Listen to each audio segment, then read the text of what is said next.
Hi everybody, and welcome back to Glenda Sully's Kitchen. So I am in the kitchen today just cooking up a storm. So y'all remember that turkey that was gifted to me by the apartment management for Thanksgiving. I put it in the freezer and I've been working around it. I mean, it was a 20-pound turkey, y'all, and it took up over half of my freezer space. But I just couldn't find the right time to cook it because Jill had already cooked turkey for Thanksgiving, and then we did something else for Christmas, and I thought, well, I'll just cook it on Easter, and then I didn't even get around to doing it on Easter Sunday. I think I cooked it the Monday after. So I did, I took some of it to Jill's, and then I've been eating on it, and then I froze some of it. So I thawed it out overnight, and let me show you what I'm doing with it. I'm going to stretch this turkey to kingdom come. So I got me some turkey soup going here. Have lots of carrots and celery, potatoes. I put some turnip root in there. Just a lot of goodness going on here. I've still got to season it. And then I took all of my veggie scraps and put them in this bowl. And what I'm going to do, I scrubbed all the peelings so that I can use them. I am going to make a vegetable stock. So what I'm going to do is cover the peelings in olive oil, and then I'm going to season it and put it on my pan and roast it probably about 20 or 30 minutes until they get a little brown. And then I'll boil the vegetable peelings and make my veggie stock. And then here in my crock pot, I have my bone broth going. So I have it on high right now, but I probably will turn it on low, and then I'll just let it cook for 24 hours. And this is some of when I bake the turkey, this is some of the turkey broth. I'm going to add a little bit of that to my turkey soup. So I just wanted to, I didn't film from the very beginning of all the peeling the vegetables and chopping the vegetables and everything, because, I mean, y'all have already seen me do that 1,000 times, and you've probably done it 1,000 times. You don't need to watch me do it. But I just wanted to get in here and film a little bit and let you know what's going on in Glenda Sully's kitchen today. And I just want to let you know how much I appreciate you watching my video the other day on, yeah, I'm struggling too, you know, because I have to let y'all know what I'm going through in my life. You know, it's not always sunshine, lollipops, and rainbows. Although we would like it to be. Who sung that song? Sunshine, lollipops, and rainbows. I don't know. Y'all, I know y'all know who sung it, so you'll have to let me know. This is sure smelling good. I also bought some asparagus, so I'm just gonna grill it by itself to go with as a little side veggie dish, crispy veggie dish. But I decided, well, you know, instead of throwing away the tips, the ends of the asparagus, which are kind of tough, I did cut the tender part off, and I threw a little bit of that into the turkey soup, and then I'm just going to roast the rest of the asparagus in with all of these veggies. The hardest part to me of making a vegetable broth is scrubbing the peelings, because I'm used to peeling the vegetables and then either putting it in a compost for Jill's garden or throwing them away. I don't usually take the time to make a veggie stock, but when I was shopping a couple of weeks ago and I was getting ready to bake the turkey, I thought, well, maybe I may not get enough turkey broth for the dressing, because I didn't want to make a big old batch of cornbread dressing. So when I looked at the price of the chicken stock and the vegetable stock, it was about $3.49 for one of those 32-ounce cartons.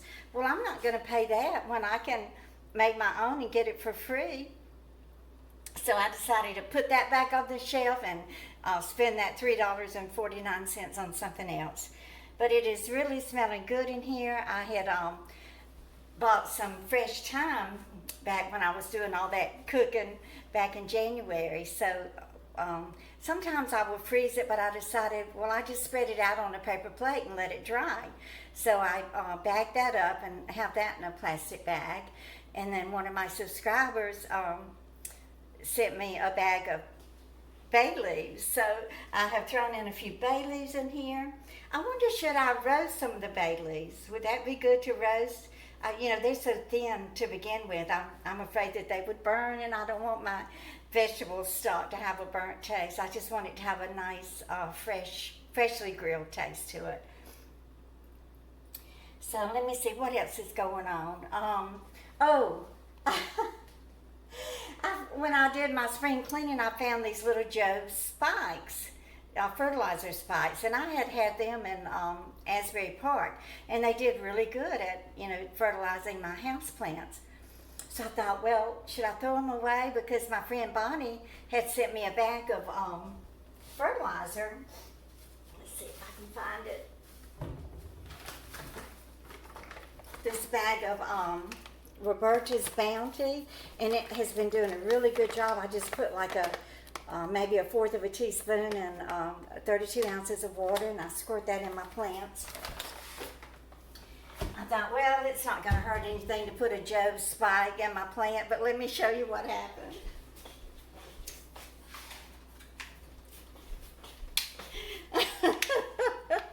My poor baby. Oh, look, it didn't kill the fern part of it. It just killed the palm.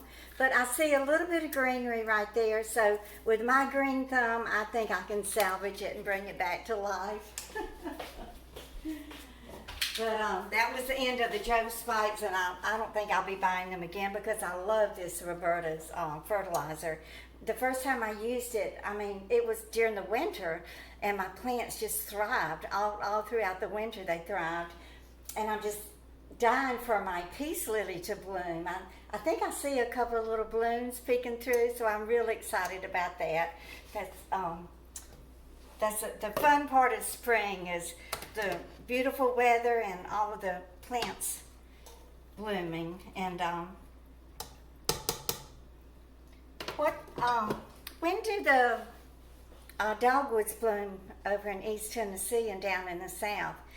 Probably they should be blooming in April. I'll have to ask Zeus next time he goes to Gatlinburg. He can let me know. Hopefully he'll take some pictures of the mountains and the blossoms and all of the blooms on the trees. I just loved seeing the gracefulness of the beautiful dogwoods. And do they have mimosas? I remember when I was growing up, we had a mimosa tree. Daddy had planted one on each side of the house in the backyard, and it was always so graceful with those beautiful pink blossoms on it, but it was always full of spider webs and spiders. But I still loved to climb into that old mimosa tree. And I remember I was out playing in it late one night, and Mama kept trying to get me inside because it was getting dark, but I wanted to climb the tree. I didn't want to go inside. And she kept saying, you need to come in. If you stay outside after dark, you're going to get hurt. And I never did understand the reasoning behind that. Why is it that I'm going to get hurt after dark? So I jumped down out of the tree to go inside, and I landed on a piece of glass and cut my foot. And of course, I had to be taken to the Lumberton Hospital, and Dr. Dale had to stitch up my foot. So I learned my lesson about coming inside in the evening when my mama called me in. So I will be back in a separate video and show you the finished product of my roasted veggies and my vegetable stock. So y'all please give me a thumbs up. And if you're new here or just passing through, I would just love it if you subscribe to my channel and join my YouTube family. And y'all please share my videos. I reckon I'm gonna have to get on Twitter and Instagram so I can share my videos, but right now I'm depending on y'all to do it for me. And y'all just keep on coming back. Bye guys.